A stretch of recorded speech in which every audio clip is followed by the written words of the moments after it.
आज शौर्य के साथ बिताई हुई वो शाम के बाद आदिति बहुत ज़्यादा बेचैन हो जाती है। घर पे आने के बाद भी उसका मन कहीं किसी चीज़ में नहीं लगता है। ऊपर से आज भैया जी और नंदिनी दीदी दोनों भी घर पे नहीं थे। वो दोनों कोई फंक्शन अटेंड करने बाहर गए थे। आदिति को आज बिल्कुल भी नींद नहीं आ रही थी और कल रात तो वो बिल्कुल सोई ही नहीं थी।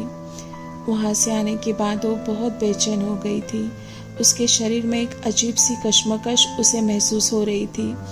एक खिंचाव सा लग रहा था और उसका मन बेकाबू होते जा रहा था। आज घर में सिर्फ वो और शौर्य दोनों ही थे। आदिति बिस्तर से उठ जाती है और दरवाज़ा अंदर से कस के बंद कर देती है क्योंकि उसका मन अब उस दरवाजे के बाहर जाने लगा था। उसके अंदर एक हलचल सी मची हुई थी और उसके अंदर एक बड़ा तूफान उसके दिल पर दस्तक दे चुका था। उसे समझ में नहीं आ रहा था कि उस तूफान को वो कैसे रोके। आदिति सोचते जा रही थी, हे भगवान, ये मेरे साथ क्या हो रहा है? क्यों मैं इतना बेचैन हो रही हूँ? किस तरह की बेचैनी है ये? क्यों मैं अपने आप पे काबू नहीं कर पा रही हूँ? क्यों आज इतनी हलचल मेरे दिल में मची हुई है? आखिर क्या करना चाहते हो आप मेरे साथ भगवान जी? आपने मुझे ऐसी जिंदगी क्यों दी है? सिर्फ तड़पने के लिए?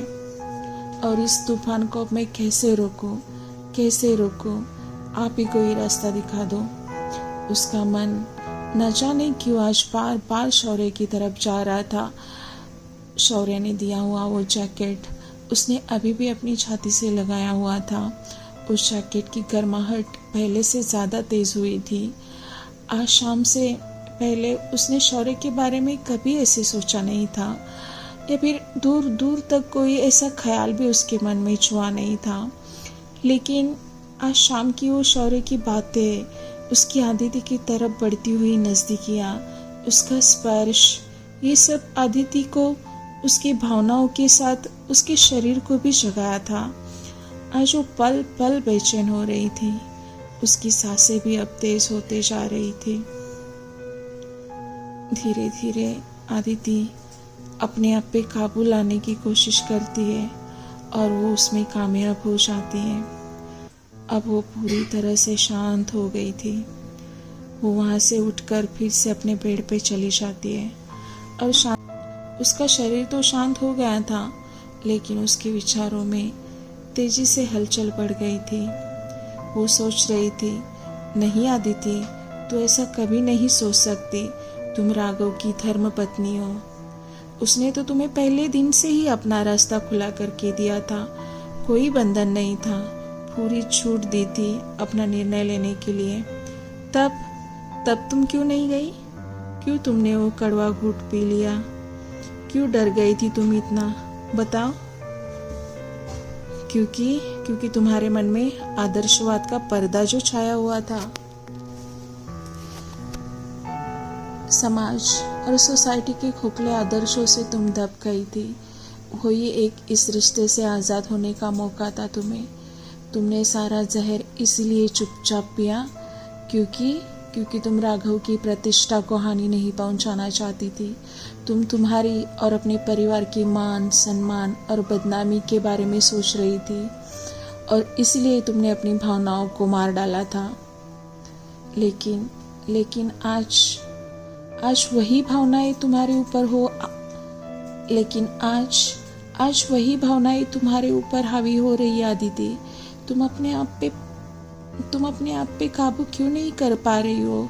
तुम्हारे मन और शरीर से तुम्हारी पकड़ अब ढीली होती जा रही है। बस एक ही दिन में ही हालत, एक ही दिन में। तुम सिर्फ 25 साल की हो आदिति। आगे की अपनी लाइफ तुम कैसे काटोगी? कैसे कर पाओगी कंट्रोल अपने आप पे? कैसे?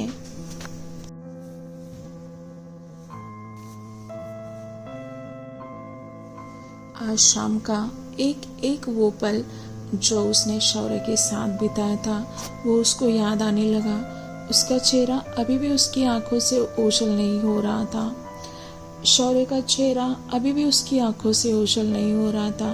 उसका हंसना, उसका बोलना, उसकी तरफ देखना, उसके करीब आने की कोशिश करते रहना, ये सब उसको क्यों इतना सुखद एहसास दे रहा था।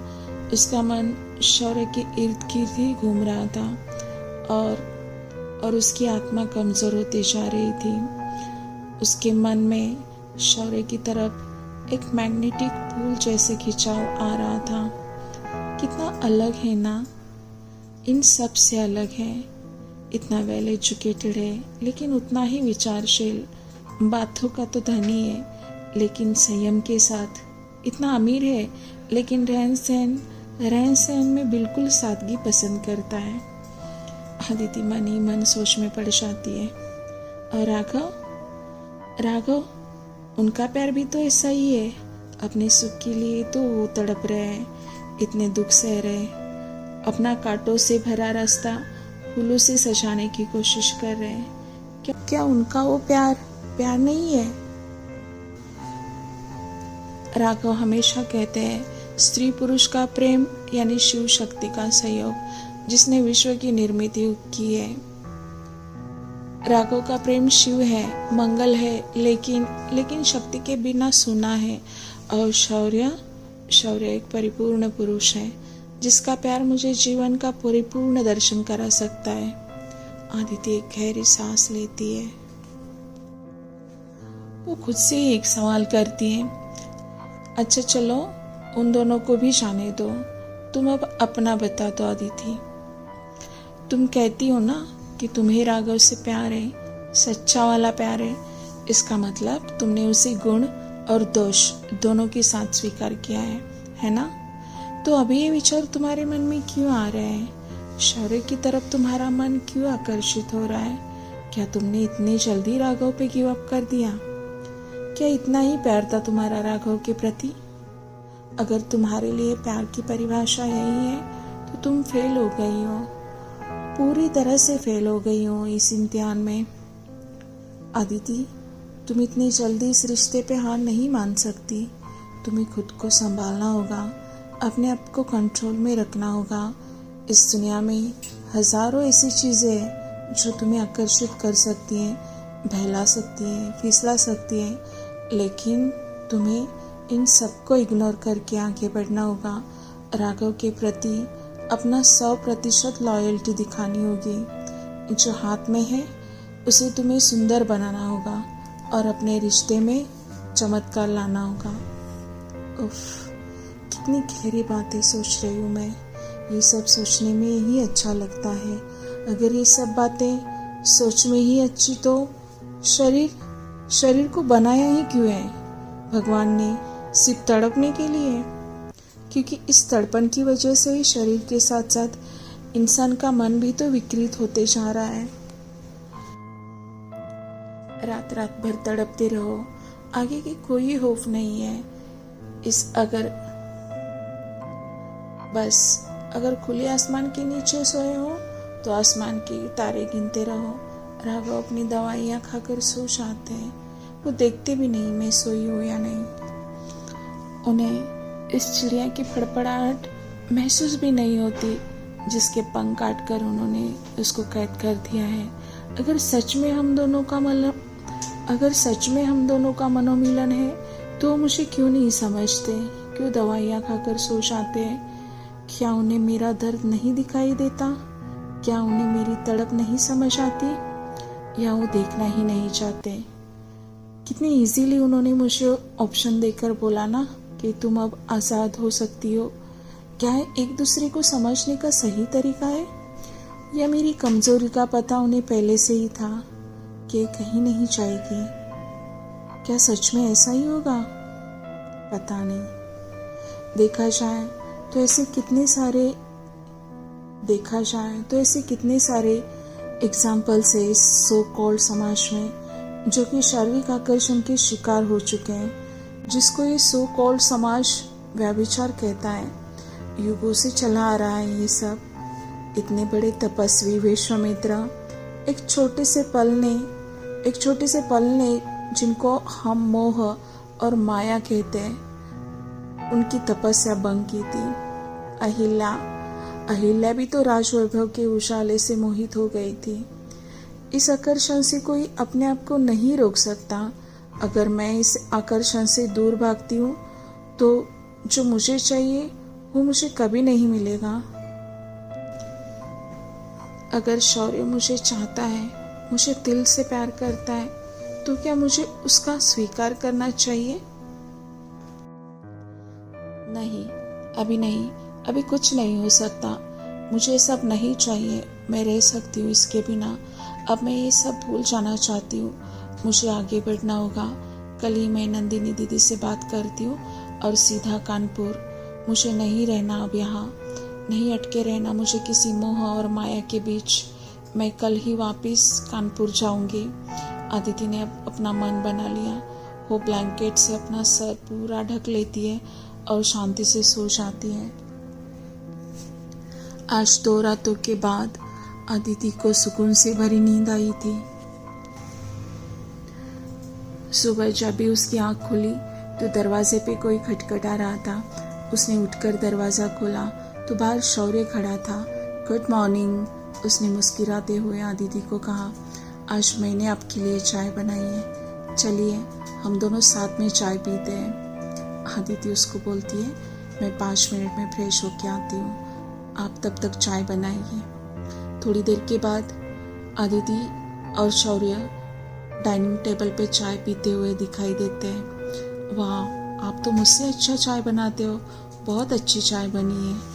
वो दोनों थोड़ी देर के लिए बातें करने लगते हैं तो आदिति बीच में ही शौर्य से कहती है, कल परसों तक मैं वापस घर जाना चाहती हूँ, बस हो गया अभी घूमना फिरना। क्यों? आप क्यों जा रहे हो? क्या हुआ? कोई कुछ बोला क्या आपको? ओह, समझ गया, मॉम घर पे रहती नहीं है ना, इसलिए शायद आप बोर हो गए हो। यही है ना रीज़न?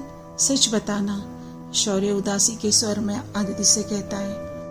नहीं नहीं, ऐसा नहीं है, बस हो गया ना, अभी 15 दिन से ज़्यादा हो गया अभी, और मैं कितना रहूँ यहाँ पे, कभी ना कभी तो मुझे जाना ही है अपने घर, तो कल ही सही। वैसे भी अब मुझे घर की याद आने लगी है और मेरा मन भी बेचैन हो रहा है। लेकिन मामा तो वहाँ पे है नहीं, फिर आपको किसकी याद आ रही है? आप क्यों इतना जल्दी कर रहे हो जाने की? रुक जाइए कुछ और दिनों के लिए। शौर्य उसको इंसिस्ट करता है रुकने के लिए। नहीं, बस हो गया, बहुत घूम लिया। मेहमान नवाज़ी थोड़े दिनों की ही अच्छी लगती है, ज़्यादा दिन हो जाते हैं तो उसकी कोई वैल्यू नहीं होती और दोनों भी शांत हो जाते हैं। इतने में नंदिनी दीदी की गाड़ी गैरेज में आ जाती है। वो कार से उतरते सीधा हॉल की तरफ आती है। नंदिनी दीदी को ठीक से चलने भी नहीं आ रहा था। शायद कल रात उन्होंने कुछ ज़्यादा ही ड्रिंक कर लिया था और उसका नशा अभी तक उतरा नहीं था। उनकी आंखें साफ साफ दिखाई दे रही थी कि वो कल रात ठीक से सो नहीं पाई थी। हो सकता है उसकी वजह से उनको ठीक से चलने नहीं हो रहा है। वो लिटरली हॉल में आकर अपने आप को सोफे पे झोंक देती है और आदिति को कहती है, सॉरी आदिति, हम कल रात नहीं आ सके। पार्टी बहुत शानदार थी, देर रात तक चली और मिसेस मलिक वो हम दोनों को भी छोड़ने का नाम ही नहीं ले रही थी। मम्मी, लेकिन आपको याद है ना कि मामी भी आजकल हमारे घर पे ही है और वो अकेली है। वो अपना समय कैसे बिताएगी, किसके साथ बिताएगी? शौर्य ने गुस्से में आकर नंदिनी से कहा। अरे तो तुम क्या कर रहे हो? तुम्हारी कंपनी से अच्छा क्या हो सकता है उसके लिए? मुझसे बेहतर तो तुम हो।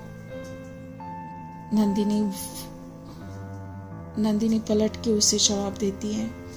मम्मी, लेकिन वो कह रही है कि वो कल परसों तक वो अपने घर जाना चाहती है, कानपुर। वैसे भी आप भी घर पे नहीं रहते हो, तो इससे अच्छा वो अपने घर ही चली जाए। शौर्य अभी भी गुस्से में ही था। घर? नहीं नहीं, मैं उसे यहाँ से इतना जल्दी नहीं भेज सकती। शौर्य, डू वन थिंग, तुम अपने काम से 1 वीक की छुट्टी ले लो और आदिति को दिल्ली के आसपास के शहर घुमा कर लाओ, या फिर तुम कहीं बाहर लेकर जाओ उसे, घुमाओ, मौज करो, मस्ती करो। उसको ऐसे नहीं लगना चाहिए कि उसका ध्यान नहीं रखा गया। अपनी ननंद के घर आई है वो। सो उसकी मेहमान नवाजी की जिम्मेदारी भी हमारी है। जाओ, उसको हमारी मेहमान नवाजी दिखा दो। मैं अगले 8 दिन के लिए बहुत बिजी शेड्यूल मेरा चल रहा है, कंप्लीट बिजी। पेंटिंग एग्जीबिशन है, ब्यूटी कंपटीशन में मैं जज बन के जा रही हूँ, और भी कई सारे फंक्शंस शेड्यूल्ड है, तो मैं बिल्कुल भी उसको टाइम नहीं दे पाऊँगी। तो अब घर की थोड़ी जिम्मेदारी तुम भी ले सकते हो। एकदम जोश में आकर नंदिनी बोल रही थी। लेकिन दीदी, माँ जी वहाँ अकेली है, पापा भी दिन भर ऑफिस में रहते हैं, तो मुझे भी अब जाना चाहिए। अदिति बीच में ही बोलती है, अरे नहीं नहीं, इतने सालों तक तो वो अकेली ही थी ना, अब 8 दिन और सही रह लेगी वो तुम्हारे बिना। तुम उसकी चिंता मत करो, अगर वो कुछ बोलोगी तो मैं उनसे बात कर लूँगी। वो सब तुम मुझ पे छोड़ दो, तुम अगले 8 दिन तक कहीं नहीं जा रही हो। शौर्य, इसका ध्यान अच्छे से रखना, उसको क्या चाहिए नहीं चाहिए वो सब देख लेना।